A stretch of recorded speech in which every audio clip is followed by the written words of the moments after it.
Assalamualaikum dan selamat sejahtera. Apa khabar murid-murid? Diharapkan semua murid dalam keadaan sihat sejahtera.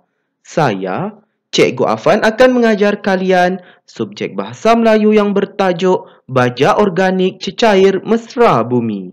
Untuk pengetahuan murid-murid, tajuk Baja Organik Cecair Mesra Bumi ini terdapat pada muka surat 126 dalam buku teks Bahasa Melayu tahun 6. Diharapkan semua murid sudah pun bersedia untuk mengikuti pembelajaran pada hari ini.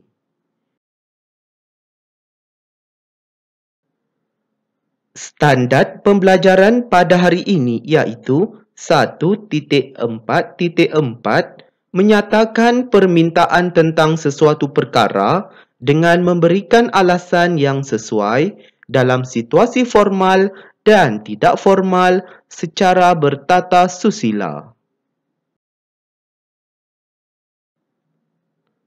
Objektif pembelajaran pada hari ini iaitu pada akhir pembelajaran dan pemudahcaraan, murid akan dapat menyatakan dua permintaan tentang sesuatu perkara mengenai baja organik cecair mesra alam dengan memberikan alasan yang sesuai dalam situasi formal dan tidak formal secara bertata susila. Kedua, membaca dan menjelaskan dua maklumat mengenai baja organik cecair mesra alam untuk memindahkan maklumat kepada bentuk ayat. Kriteria kejayaan pada hari ini iaitu murid berjaya menyatakan dua permintaan tentang sesuatu perkara mengenai baja organik cecair mesra alam dengan memberikan alasan yang sesuai dalam situasi formal dan tidak formal secara bertata susila. Kedua, murid berjaya membaca dan menjelaskan dua maklumat mengenai baja organik cecair mesra alam untuk memindahkan maklumat kepada bentuk ayat.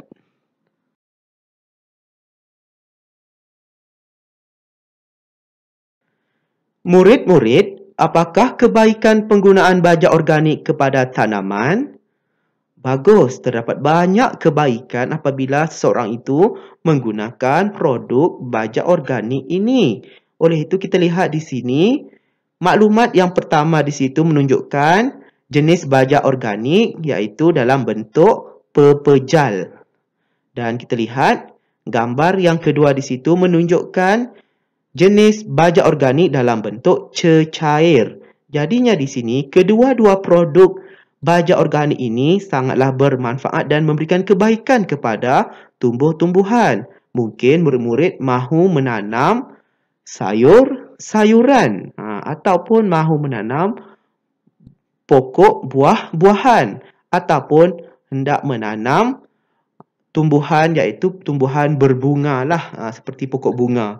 Oleh itu, apabila murid-murid menanam tumbuhan yang menghasilkan makanan seperti sayur-sayuran dan juga buah-buahan, hasilnya yang akan dituai nanti pastinya tidak membahayakan kesihatan manusia kerana sayur-sayuran dan juga buah-buahan yang sudah dihasilkan oleh tumbuhan itu akan memberikan kebaikan dan membekalkan nutrisi yang lengkap kepada manusia. Dan pastinya seseorang itu akan berasa sehat apabila memakan sayur-sayuran ataupun buah-buahan yang menggunakan baja organik di situ. Lihat gambar yang ketiga di situ, seorang kanak-kanak yang amat berselera memakan sayur-sayuran yang menggunakan baja organik. Pastinya kanak-kanak itu dapat membesar dengan lebih sihat. Bukan itu sahaja kebaikannya. Ada lagi beberapa kebaikan iaitu struktur akar tumbuhan tersebut tidak akan cepat rosak ataupun reput apabila menggunakan baja organik berbanding menggunakan baja kimia. Diharapkan murid-murid dapatlah memahami serba sedikit mengenai baja organik ini dengan sebaiknya.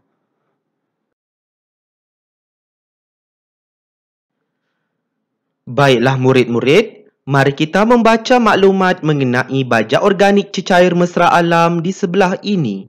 Kemudian, ujarkan ayat permintaan berserta alasannya yang sesuai dengan sebutan dan intonasi yang betul berdasarkan watak Cikgu Norehan. Baiklah murid-murid, sebelum kita mengujarkan ayat permintaan berserta alasannya, iaitu berdasarkan watak Cikgu Norehan ini, eloklah kita terlebih dahulu meneliti, iaitu membaca dan menjelaskan mengenai 4 kebaikan baja organik cecair ini. Jadinya di sini, di bahagian luar bekas baja organik cecair itu terdapat 4 maklumat mengenai kebaikan baja organik cecair. Oleh itu, marilah kita bersama-sama untuk membacanya dan juga memberikan alasan yang telah Cikgu Afan sudah sediakan di situ. Kita lihat yang pertama, kebaikannya bebas daripada bahan kimia. Itu yang pertama. Oleh itu, kita perlu memberikan alasan mengapakah baja organik cecair ini bebas daripada bahan kimia. Jadinya alasannya supaya tidak membahayakan sesiapa yang memakan hasil tanaman.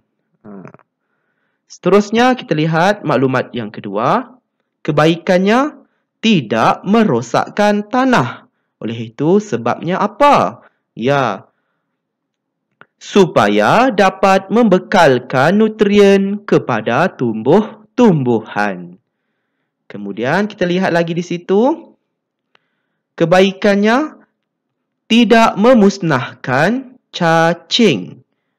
Jadinya alasan yang sesuai yang telah Cikgu Afan berikan di situ, kerana dapat menyuburkan tanah. Ingat ya murid-murid, cacing yang Allah telah menciptakannya adalah untuk menyuburkan tanah.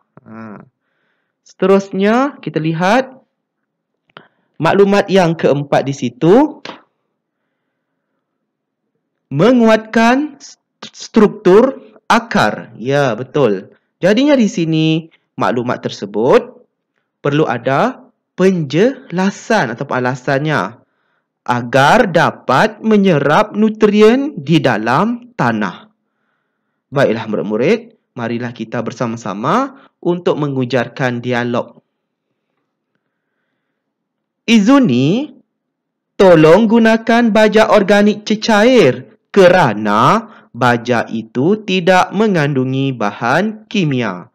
Baiklah murid-murid, Cikgu Norehan telah pun mengujarkan ayat permintaan. Dalam ayat permintaan tersebut adanya penggunaan kata permintaan iaitu tolong. Dan dalam ayat permintaan tersebut adanya alasan iaitu ada penggunaan kata hubung keterangan iaitu kerana.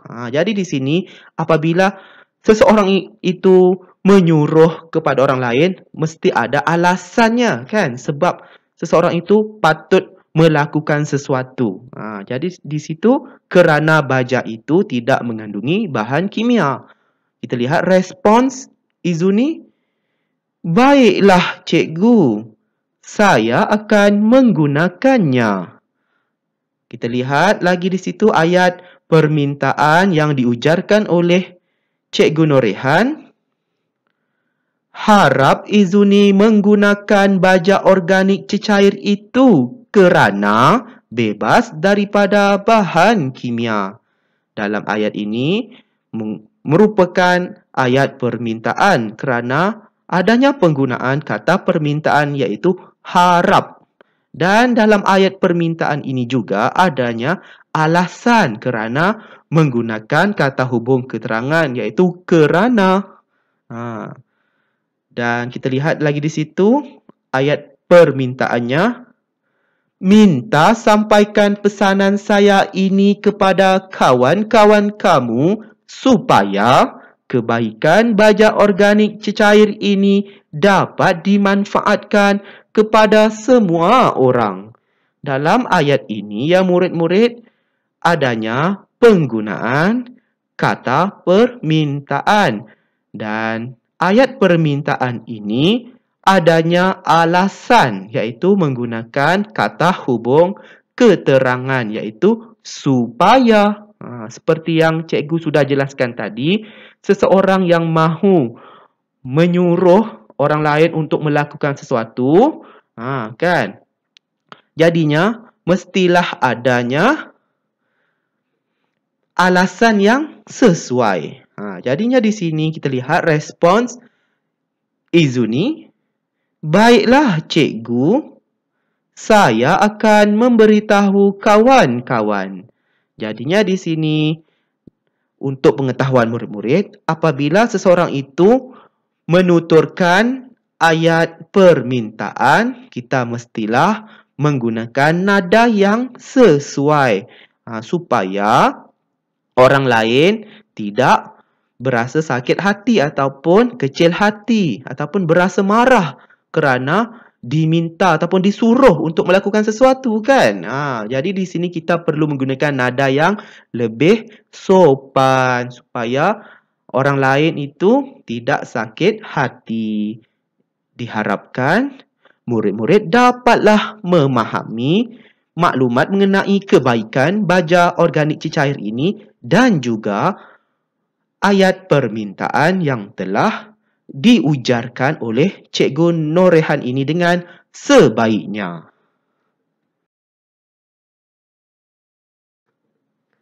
Baiklah murid-murid, sekarang kita meneruskan lagi dengan dialog antara watak Izuni dan juga dua orang rakannya di situ, iaitu Izuni mahu menyampaikan permintaan yang diminta oleh Cikgu Norehan tadi. Oleh itu, marilah kita sama-sama mengujarkan dialog ini dengan sebutan dan intonasi yang betul.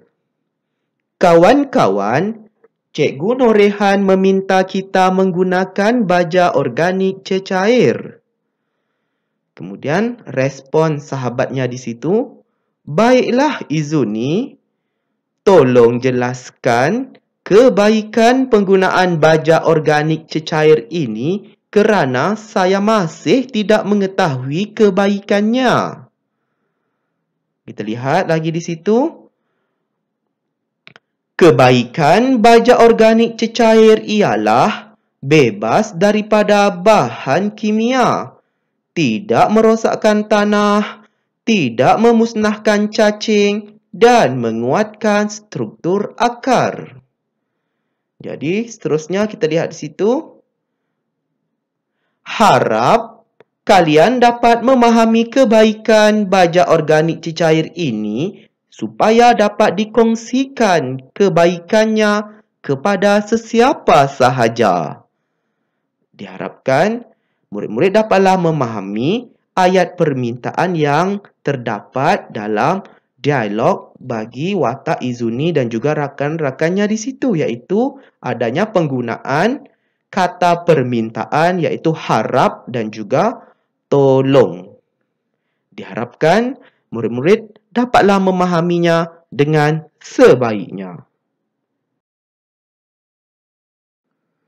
Seterusnya, mari kita memahami dan menjelaskan ayat permintaan di sebelah ini. Baiklah murid-murid, mari kita bersama-sama memahami penggunaan ayat permintaan iaitu yang menggunakan kata permintaan mengikut konteks. Oleh itu kita lihat dalam ayat permintaan ini mesti ada menggunakan kata permintaan. Untuk pengetahuan murid-murid, kata permintaan terbahagi kepada 3 bahagian iaitu yang pertama minta, kedua harap dan yang ketiga tolong. Oleh itu kita lihat kata permintaan yang pertama di situ iaitu minta.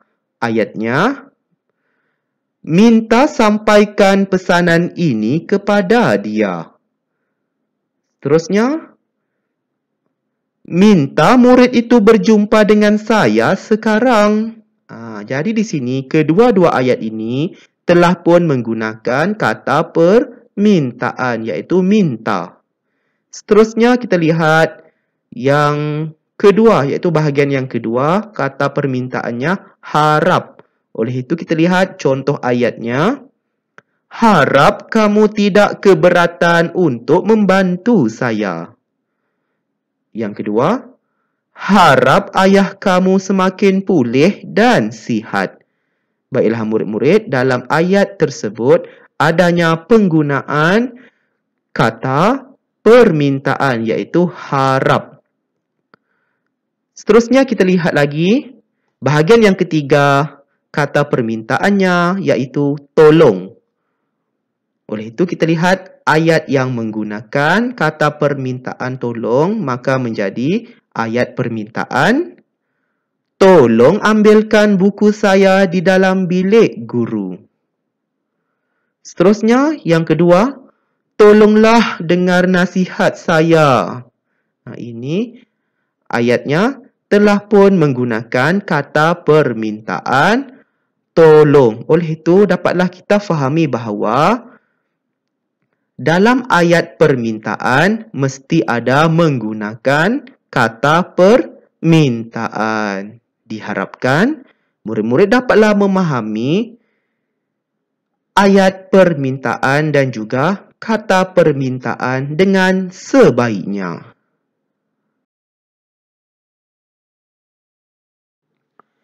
Kini tiba masanya, mari kita mencatat kata permintaan dan menulis alasan yang sesuai berdasarkan ayat permintaan dalam dialog di sebelah ini. Sila rujuk slide aktiviti 1 tadi untuk mendapatkan alasannya. Tuliskannya dalam buku pemahaman. Baiklah murid-murid, untuk tugasan aktiviti ketiga ini sangatlah mudah, iaitu murid perlu mencatatkan kata permintaan di mana? Bagus, iaitu dalam ayat permintaan, iaitu cikgu sudah sediakan tempat kosong di situ. Dan selepas murid mencatatkan kata permintaan tersebut, murid perlu melengkapkan juga alasan, iaitu alasan mengenai kebaikan penggunaan baja cecair organik, iaitu yang murid dapat lihat di situlah adanya penggunaan kata hubung keterangan, iaitu kerana dan juga kerana. Murid mestilah memberikan keterangan ataupun alasan yang sesuailah. Jadi di sini alasan tersebut murid bolehlah rujuk semula dalam slide aktiviti 1 tadi yang telah kita jelaskan mengenai kebaikan penggunaan baja cecair organik tadilah. Jadi di situ murid perlu rujuklah semula di situ. Jangan risau. Segalanya Cikgu Afan sudah memudahkan kerja murid-murid. Dan diharapkan murid-murid dapatlah menjawab di situ, iaitu mengenai pendapat. Pendapat mengenai manfaat baja cecair organik kepada para petani. Jadi di situ adanya soalan kebat, kemahiran berfikir aras tinggi. Jadi di situ pada pendapat saya, jadinya murid perlu lengkapkan di situ mengenai manfaat baja cecair organik kepada para petani. Berikan alasan yang sesuai. Diharapkan murid-murid dapatlah menyiapkan tugasan ini dengan sebaiknya. Selamat berjaya ya murid-murid. Semoga kita bertemu lagi dalam pembelajaran dan pemudahcaraan pada hari yang lain. Sekian, terima kasih.